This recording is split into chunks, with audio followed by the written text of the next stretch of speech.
Hi, and welcome to another episode of Hot Takes with me, the Silver Fox. The S&P has got another problem.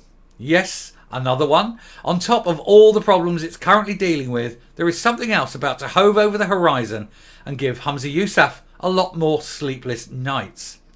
This time, it's all about the money. The £666,000 that they took from the members and said that they would be ring fencing for the IndyRef campaign, which then never happened.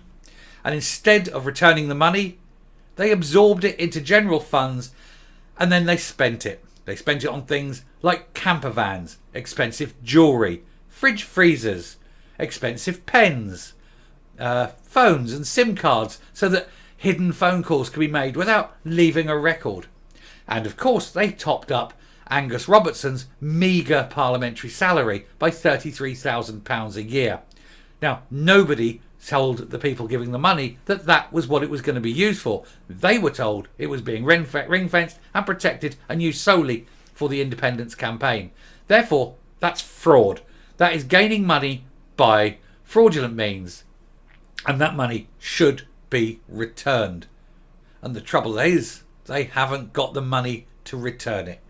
They can't find £666,000. They've got barely £100,000 in the bank, and the 1.1 million short money coming from Westminster is unlikely not to turn up because they can't get their books audited. And so if everyone who gave money and thought, actually, I didn't want to pay Angus Robertson an extra £33,000 a year, I didn't want the Murrells to have a motorhome and all that sort of thing, if they want to ask for their money back, they're entitled. Legally entitled and morally entitled. I want to see what the SNP will do when all these people knock on Humza Yousaf's door and say, I want my cash back. Now, one of them already has. His name is James Gardner. He asked for his money back and he got it. He is an ex-SNP member. He still supports independence. He's just stopped supporting it through the SNP. But having had his money returned, he has set a precedent. The SNP must now follow through and return the monies of everyone who asks for it. It'll be interesting to see how many do. And it'll be interesting to see if they can afford to pay it. We'll take a look at this article to see what's going on. So, SNP donors urged to get IndyRef 2 refunds while they can. Because once the party goes bankrupt, you're never seeing that money again. And you'll have effectively just handed money over to these people for nothing in return. Money by deception. They'll be fine. Angus Robertson's had his $33,000. He doesn't care. So a disaffected former SNP member who recovered almost £500 in IndyRef 2 donations from the party has urged others to do likewise while they still can. James Gardner asked for his money back after becoming disillusioned with the SNP's efforts to secure independence and the treatment of former leader Alex Salmond. Because the moment they dropped him like a hot potato, nobody wanted to touch him or anything because they thought he was guilty. Turns out he was innocent. And look what you got instead. I'm not saying that there was anything great about Alex Salmond, but he wasn't as bad as his replacement. But it's... that's a different story, that's a different video. Anyway, the 72-year-old retired defence industry engineer offered no receipts to back up his claim, but succeeded because his bank account details and address were unchanged. After emailing SNP fundraiser Jim Henderson in March, saying he had been shocked at the directions of the party, Mr Gardner's account was credited with £480 last week. He said he would encourage others to follow his example, especially with the party's former treasurer Colin Beattie being arrested last Tuesday. They're all crooks. They're all crooks. Get your money out, because there'll be a point where nobody will get anything out because they'll have had it all away. This is what's going to happen now. They will drain that party if they think it's going to go. He said, he told the Herald, I'm glad I did it when I did. I might be on the last train out of the station. If others demand donations back en masse, it could lead to cash flow problems for the SNP. Perhaps they could get Peter Murrell to donate another £107,000. That would help. Anyway, it's already in financial and governance crisis. Mr Gardner from Milton of Campsie near Glasgow said he gave around £100 to a ring-fenced referendum fund launched by the SNP in March 17. He also gave £10 a month to the fund by direct debit, later doubling it to £20 a month.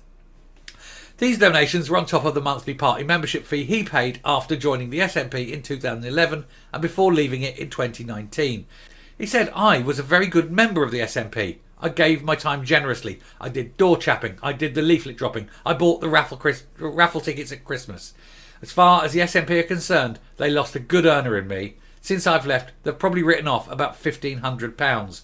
He said he read about getting a refund about a month ago, but that receipts were needed. I thought it was worth sending an email. I thought nothing ventured, nothing gained, and I was more surprised than anybody to get my money back.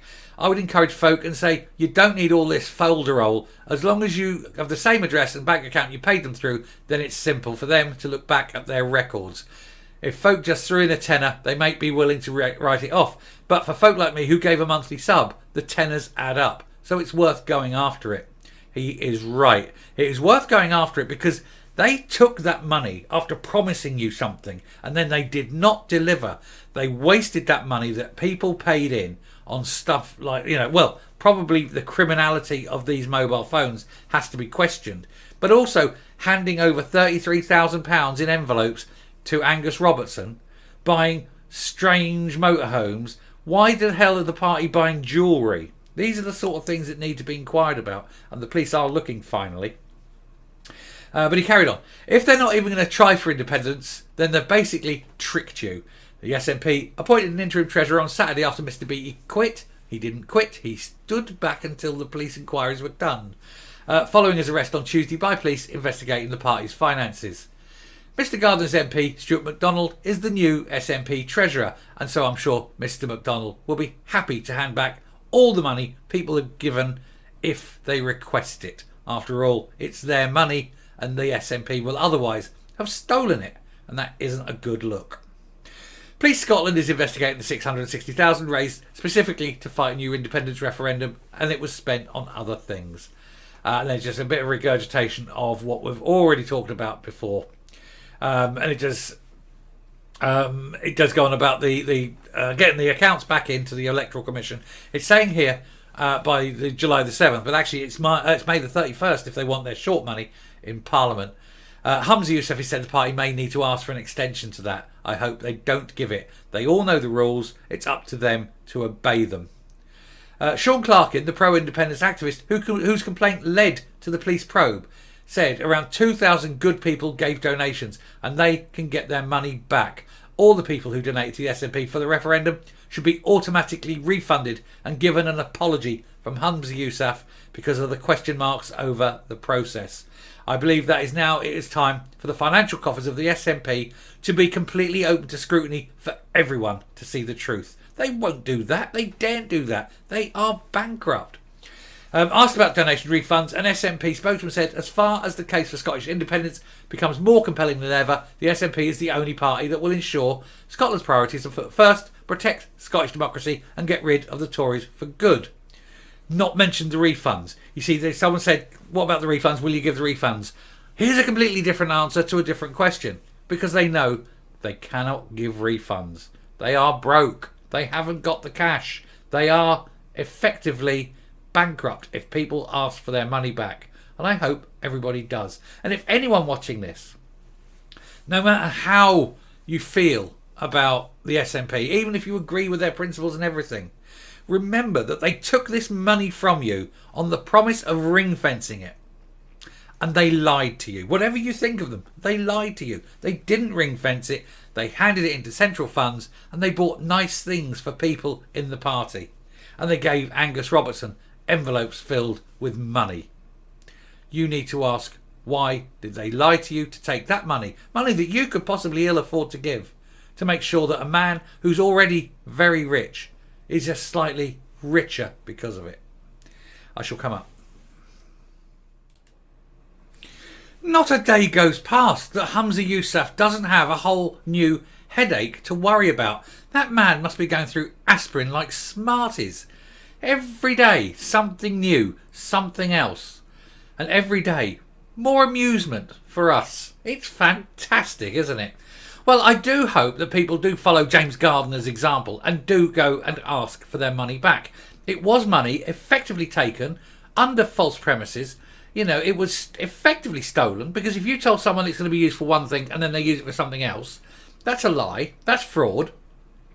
And whoever took it really should be charged with fraud, because that's what the problem is. If you're telling people it's going to be ring fenced and then you're not ring fencing it, it's a lie. It's fraudulent, taking of money. They need to go to jail, and the money must be repaid. Now, you see it all the time in political parties where a donor will say, "Oh, put 100,000 into the party, whatever," and it turns out that donor is somewhat suspect, either criminally or morally or whatever. And no, we can't morally keep this money. And then the parties refund the money. We're giving the money back, because we don't want that money. We don't want tainted, dirty money. Any money that you take from good, hard-working people, and now, I'm not knocking their views. If they support, everyone's entitled, and I appreciate everyone's entitled to support their political view and their political party. I don't object to that. And I'm sure that a lot of the people who've given money to the SNP for the independence fight, they are otherwise decent, normal people. For the whole, you are going to get a few, swivel-eyed loons, of course. But for the whole, these people are probably normal people getting about their business. They've got friends, families and all that. Perhaps some of them could barely afford to give this £10 here and there. But they did it anyway because they were told that this is what it's for. Well, these are normal people. They aren't, tainted in any way. But the money that was taken from them now is. They've taken good, clean money from hard-working people and they've dirtied it by taking it in a criminal way. They must repay that money. The money must go back to these people. And to do anything else would be immoral and, well, a bit low. It's a bit of a low thing to do. Certainly to keep it would be unethical. But then this is the SNP, and the word unethical does not exist in any dictionary in their building. Anyway, I shall stop now. Thank you very much for listening. If you like what you're seeing here on the channel, do please hit that subscribe button, ring the bell, leave a like, leave a comment, please share the video. Definitely leave the like. The like is the important one. And until next time, stay safe, stay well. Don't give money to parties when they go lie to you, and goodbye.